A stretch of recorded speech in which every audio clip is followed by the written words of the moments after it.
No more phone calls come in. And now we can rock and roll. So welcome to HBRV Lifestyle. I am live today. If you watch this later on, this episode of my live stream slash podcast is going to be about squashing rumors.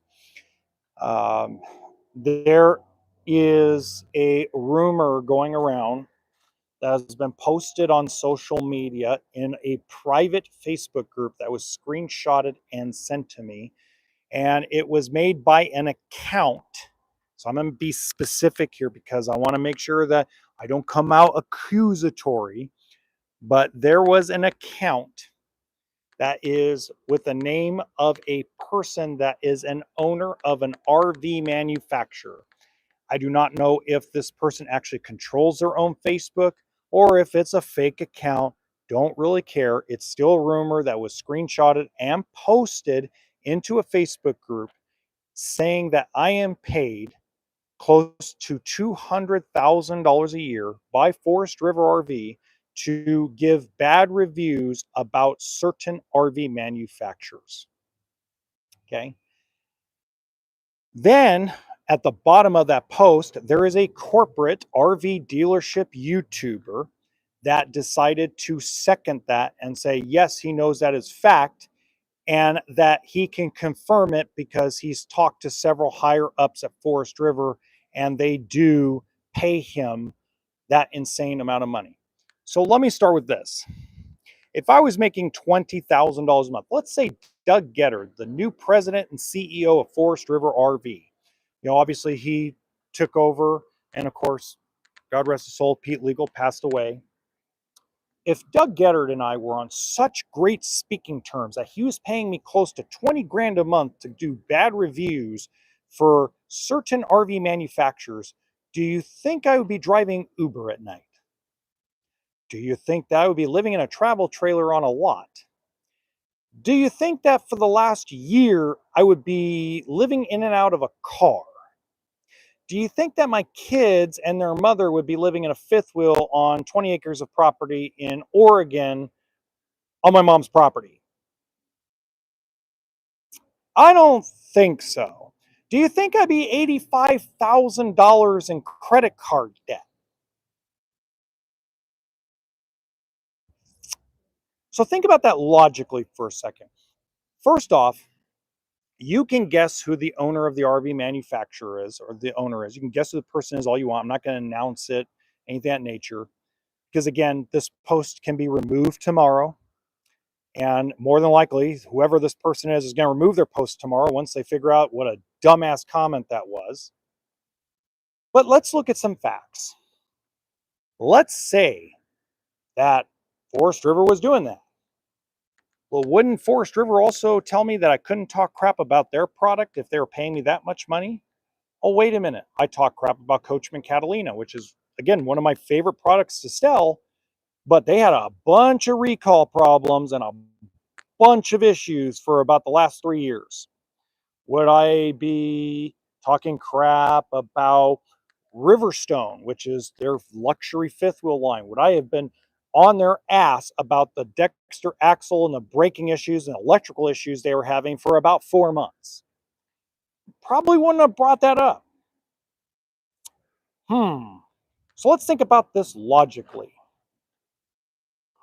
Why would somebody do this? Well, I can tell you why somebody would do this. Because either one, they have something to hide, or number two, they're jealous that I can say whatever the hell I decide I want to say. And that I can back it up, and that people in general, customers of certain manufacturers, and it's not just one manufacturer, there's a couple out there. Look at the lady and the husband and the couple that on that Keystone Cougar that I talked about the other day. Okay, they don't want me to tell them who they are. They don't want me to tell them who they are because they're afraid Keystone won't fix their unit or do anything if it was announced. So they trust me to bring out the story without using their names, without using their model number, but give you the story. Put pressure on the manufacturer to do something right. Now, did I see Keystone Cougar customers coming out going, oh my God, they're picking on me. Oh my God, they're picking on Keystone Cougar. Do you see Jeff, the president of Keystone, going and doing a video going, oh my God, he just talks out of his ass. He's lying. Let me sit in my luxury car that costs over $150,000 and cry baby about some dude that lives in the middle of nowhere and is talking truth about my product. No, you don't see nobody doing that. When I talked about Alliance RV, again, I love those boys. I think the Bradys are awesome. Cole and Cole and Ryan Brady are awesome guys. But when something goes wrong at Alliance RV, I talked about the shower thing that isn't being talked about on the internet. It was one thing that wasn't talked about. A lot of stuff that was talked about. I mean, Crappy RV, the guy who runs the Crappy RV channel, he already brought up a lot of stuff that has to do with the front cap, the rear cap. He's already brought up a lot of stuff that I don't have to repeat, but it was something he hadn't covered yet because I don't think he has had that problem yet with his paradigm. So, got to bring it up, got to talk about it.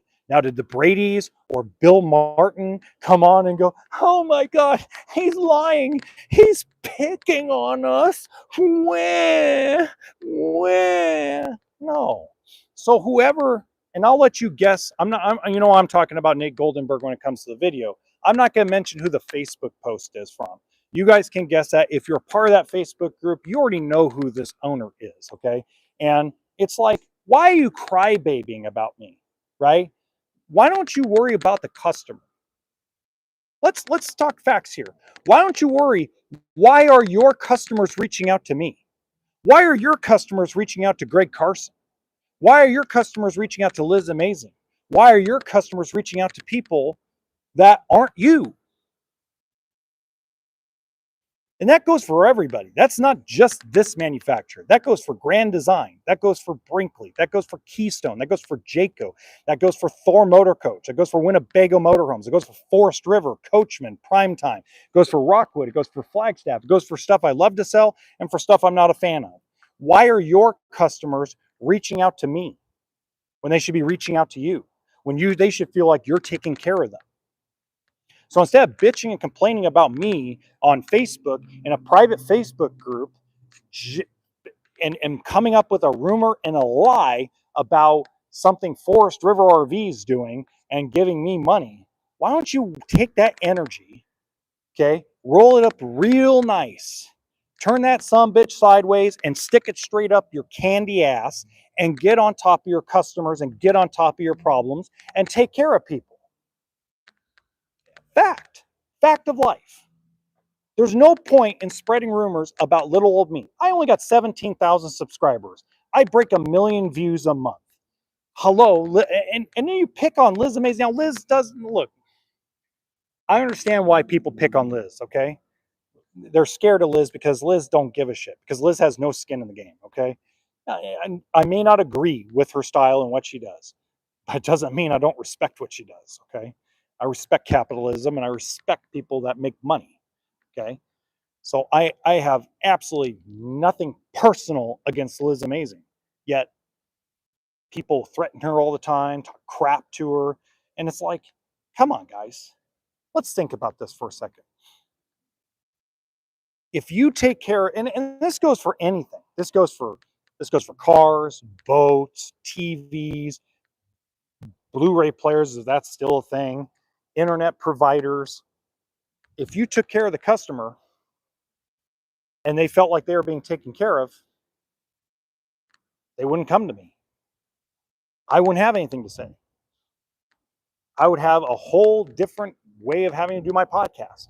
But instead, it seems like 3 times a month, I'm having about talk about something going on with some manufacturer doing something stupid. Lately, it was Keystone.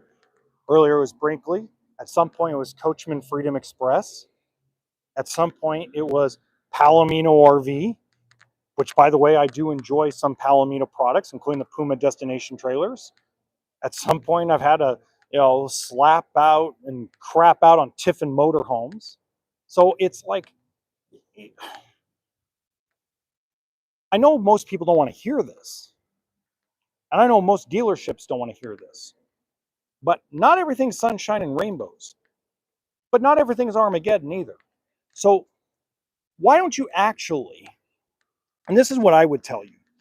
See, Liz Amazing has her own little agenda, right? And she's fine. I have nothing against her whatsoever. I wish people would stop thinking I have something against her, okay? And Wingman Wisdom has his own agenda of what he wants to do. He wants to crap on Camping World, and everybody that can crap on Camping World with him, he'll join in on. I have nothing against Wingman. If that's what he wants to do, that's what he can do. Okay. That's his business, his platform. He can do whatever the hell he wants with it. I'm not going to sit there and judge him. Okay. But at the end of the day, I'm in the industry. I'm on the ground floor of the industry. So why would you want to make me an enemy when you could make me an ally? That's what I want to know. If you're an RV manufacturer, I don't care if you're independently owned. I don't care if you're under a corporate umbrella.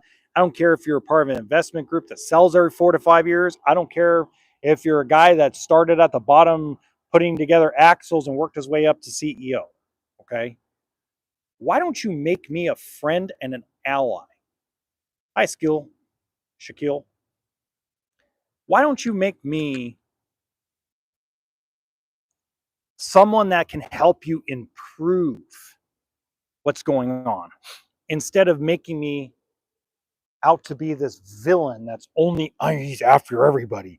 He's just trying to make a quick buck. He's after 15 minutes of fame. If I wanted to be famous, if I wanted to be like super famous, I would go around lighting stuff on fire as a joke and playing jackass jokes. Okay. I would dress up in a fireproof suit and run around with fire lit under my ass. Okay. That would get me more views and more money than talking crap about something that happened with a Keystone Cougar or with a Mobile Suites, or with a Forest River Rockwood, or with a Brinkley, or with a Grand Design, or with a Tiffin. It doesn't matter. There's better things and easier ways to make money than to sit on a podcast and to 1% of the population of the United States and less than 1% of the Canadian population go, oh, by the way, guys, guess what happened today? So why don't you make me an ally and stop making me an enemy? Because the more you make me an enemy, the worse it's just going to get. Because I'm going to find out. I'm like King from John Wick. I don't know if you guys remember watching that. The underground guy doesn't have a lot of money, but has a lot of fingers and a lot of pots. It has a lot of allies across the U.S., a lot of allies in the Canada. A lot of folks call and talk to me. Independent service shops all across the United States. I now have a network of plus, 70 plus service shops that are not owned by dealerships, not run by manufacturers, and they feed me information weekly. I now have a huge collection of RV owners, RV dealership owners that actually will talk to me. Now, I can't tell you I talk to them. They don't want people to know I talk to them, but they talk to me. I have folks that are owners of actual RVs that talk to me all the time. I have full-time RVers that talk to me a lot. Okay. My phone rings constantly and feeds me information. Okay. So, that being said, my message to every single RV manufacturer, whether you're a division of Forest River, whether you're independently owned like Genesis Supreme RV or Gulfstream or whatever product is out there, stop trying to denounce me. Stop trying to spread fake rumors. Why don't you take your head out of your ass and actually use the information I give to improve your product, to improve your process, and to improve your customer service? The minute you do that, that's the best way to disarm me. That's the best way to move me in the right direction of what's going on in the world, is not to be silent, not to say anything terrible about me, not to spread stupid vicious rumors about me that are bullshit, but to actually, and not to sick corporate RV dealership YouTubers on me. That's the wrong way of doing it. And to put this let me put it this way. You just put this corporate RV dealership YouTuber in my crosshairs. Good luck to he or she. Good luck, because you have a lot to lose. I got nothing to lose. You got money, you've got contracts, you've got corporate backing, you've got all these beautiful things that have this security blanket around you. You really want to piggyback on a dealership or manufacturer owner that wants to talk shit and spread rumors about me? You want to piggyback and lie? Woo, pobrecita, you don't want to get on my bad side. That's if you think what I've been on when I talk about things about corporate RV dealership YouTubers, if you think that's harsh, wait until I get really started. Wait until I start picking everything about your life apart and start exposing it on the internet. And it'll actually be truth, not a lie. Good luck to you.